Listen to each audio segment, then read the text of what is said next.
Welcome back. What I would like to show you in this video is now that you have your service completed, you have everything where you want it to be, how can you either send it to someone else? We've had cause to do this a couple times where our pastor preaches a service here and then he preaches the same service in another location, so then we can just export the service to them. Or the other reason you may want to do this is it's happened to me a couple times where I put the service together and for whatever reason it does not save. I suspect it was likely a Wi-Fi connection and it wasn't saving. Whatever the cause is, it was frustrating to lose it.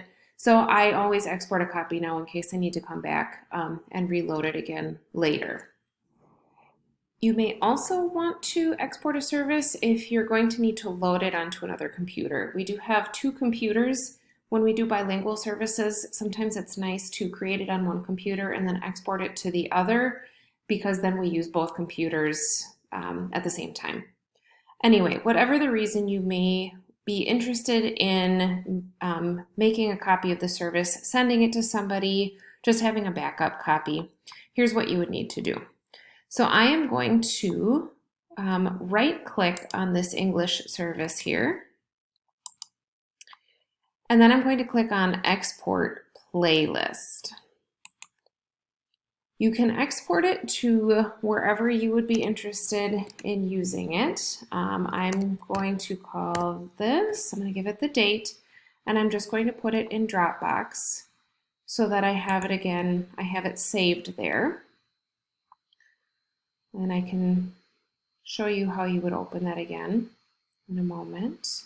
So if I go to Dropbox here, I see, yes, there is the English service. You can see I still have copies of the previous ones. I probably could delete these, but I do like to keep them all the way through a theme in case a pastor does need it when they go to another church and they present there. You can delete these. The bilingual Christmas service is now over here. So notice that when I right-clicked, I had the export playlist option, but there is also a delete. I can delete here and it will delete that playlist. So the English service is currently up. If I click on this bilingual Christmas service, everything that we used for Christmas is there.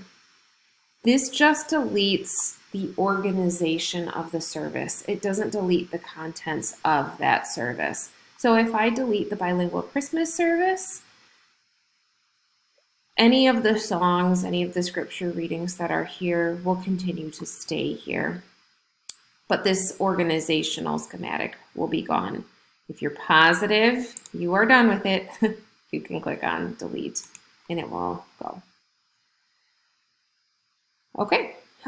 Then if you want to open it from here, you can, or you can use it, if you're going to email it to somebody else, you can attach it from here. If you're going to open it, you would just open with ProPresenter. I'm actually not going to click on that and show you how that looks at this time because really all it does is it just creates a new service in here and it would say English Service 1.8.23. What it does do, however, here, if I were to click on this, it would make duplicate copies of anything that's currently sitting in this English service. So I would have a second version of Blessed Jesus at Your Word, a second version of the invocation, etc., which I don't want to do at this time. I don't want it to clutter up what is currently in here, but that's what would happen. It would show up in this area and say English Service 1.8.23, whatever I had named it. In that other location. So that's how you can export a service to use for a myriad of reasons. Hopefully that helps.